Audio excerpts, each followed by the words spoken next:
I laugh every time I hear people saying, yeah, you know, I don't like working for other people, so, you know, I want to work for myself because I want to set my own hours. Yeah, right. When you work for yourself, there's no Christmas, there's no Easter, there's none of that shit when you work for yourself in the early days. This is so true. You have to be a freaking warrior. As a multiple seven-figure entrepreneur, what's been the best financial advice that you've ever received throughout your career? Ooh, if you haven't heard of this and you're self-employed, you need to implement the Augusta rule. As long as it's for business, you can rent your house to your business and charge yourself a fee for it. That is an amazing tax strategy at the end of the year. That guy had some great advice. My only concern is the fact that I'm Matthew Fraser, and this is Amazon Ecom Secrets. I'll be sharing with you the secrets that helped me go from millions in debt to an 8-figure entrepreneur.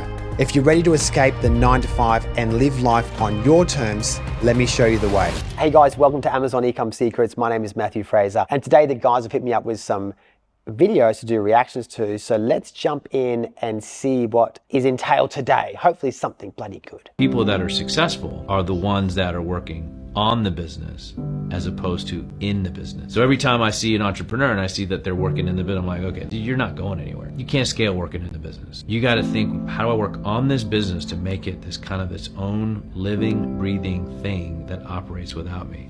That's so true. I remember there was a pivotal moment in my entrepreneurial career, and I was getting coached by someone, and they said, look, you've got to now outsource this stuff that you were doing on a day-to-day basis to somebody else. And it was at that time that I hired a global operations manager and said, hey, you take all this day-to-day work that I'm doing and now you do it.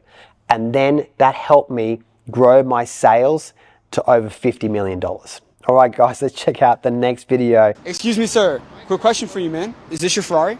Yeah. And what do you do for living out in Los Angeles to be able to afford a Ferrari? I own my own consulting firm. So you're a business owner? Yeah. And how long have you been an entrepreneur for? 6 years. And over these 6 years, what's been the most amount of money that you've ever made in a single year? Just over about 7.1 million last year. $7 million. Yeah. You're sitting in a Ferrari right now. This is a lot of people's dream car. Tell me the story of how you bought this thing. I'll be honest with you, I had already offsetted all my taxes for the year and I just wanted a Christmas gift. So I just went and bought myself a Ferrari cash. When you don't pay taxes, a lot of these types of purchases start to become a little bit different. So you don't pay taxes? Oh, no, I don't pay any taxes. Why is that? People say that it's patriotic to pay taxes. It is not patriotic to pay taxes. It's actually more patriotic to not pay taxes. The government has created this tax system and it's a legal playbook for us to legally pay the least amount of taxes possible. People need to wake up and utilize that book and not be in the same circumstances of just paying taxes every single year. As a multiple seven-figure entrepreneur, what's been the best financial advice that you've ever received throughout your career? Ooh, if you haven't heard of this and you're self-employed, you need to implement the Augusta rule. As long as it's for business, you can rent your house to your business and charge yourself a fee for it. That is an amazing tax strategy at the end of the year. What are your thoughts on debt as a business owner? Oh, I love debt. I'm focused on trying to increase my debt actively right now. And the reason why is because debt allows for me to buy more real estate. And in return, I can use that real estate to offset my taxable income. So I love debt. I'm a partner with the bank. I look at me and the banks as we're business partners. Damn, I love this guy. He's not paying taxes. God, if there was some way that I could not pay taxes in Australia legally, then I definitely would, because I hate paying taxes. That guy had some great advice. My only concern is the fact that he did $7.1 million in a single year. Shit, I've done over $15 million in a single year and I didn't run out and buy a Ferrari. The first thing I did was pay off my debt, the bad debt. The second thing I did was go out and buy more property, and then I bought a shit ton of Bitcoin. So I think maybe this guy's stepping ahead of himself by just running out and getting the Ferrari first, but who knows? In any case, I did like how he is upfront about his advice. He's doing well. I give him props for at least doing well and getting a Ferrari. It is still cool. All right, let's check out this next video. Amazon is being accused of tricking millions of people into paying for Amazon Prime. The Federal Trade Commission is suing the world's largest online retailer. It says Amazon knowingly duped customers into signing up for a renewing of its $139 a year Prime service and then made them jump through hoops to cancel. Amazon says the FTC's claims are false. Amazon's so cheeky, aren't they? So what they're saying there is that, you've got a Prime program, which I admit has a lot of benefit. If you're not on the Amazon Prime program, you should definitely sign up. But what I hate is when they make it difficult to cancel. Very, very sneaky, Amazon. Hey guys, I just want to break away from the episode for just one moment and let you know that I've just launched the Amazon Launchpad mini course. Now this is designed for people who want to get started on Amazon really, really fast. Because guess what? I can get you launched your first product on Amazon with just 5 hours. You just have to click on the link below, join my community, and the course is absolutely free. All right, thanks guys, and back to the episode. All right, let's check out this next video. If you want to be financially independent someday, it's called two homes and one car. The average American gets 2 cars and 1 home. Here's a good advice.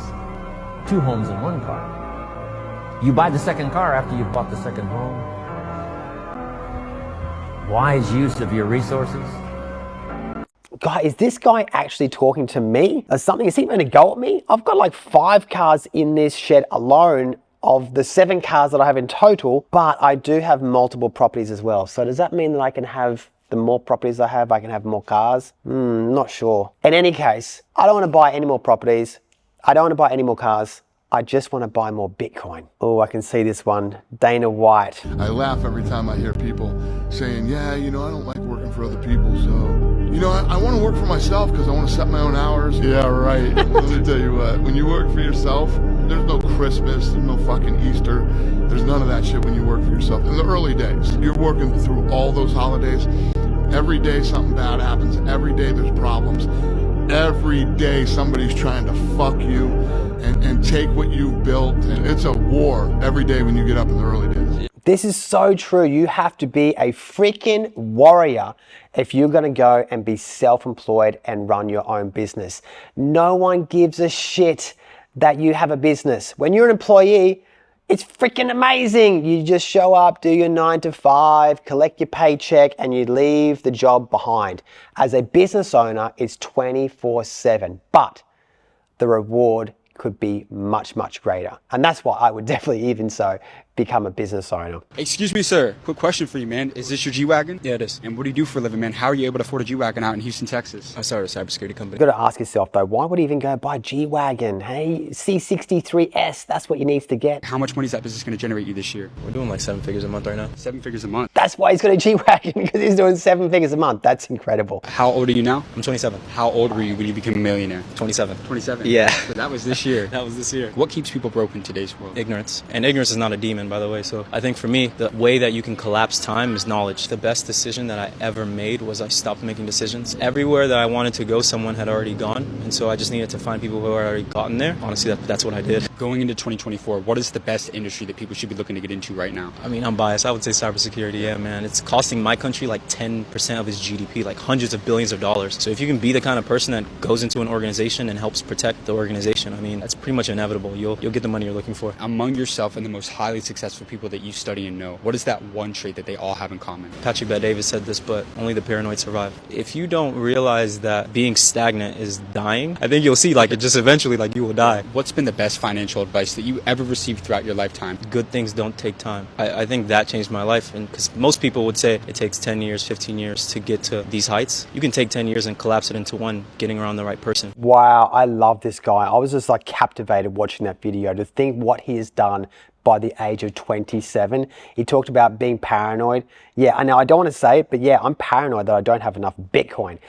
This guy's incredible, and I love the fact that he's just gotten out there and made a success of himself. I just hope he's not putting everything though into the G-Wagon. Okay guys, I hope you enjoyed that episode of me reacting to random videos, and I think there was a key thing there, which was something's telling me that I need to go and buy more Bitcoin maybe. But anyway, let me know what you think in the comments about any of those reactions, or if you differ to my opinion, especially when it comes to property and Bitcoin.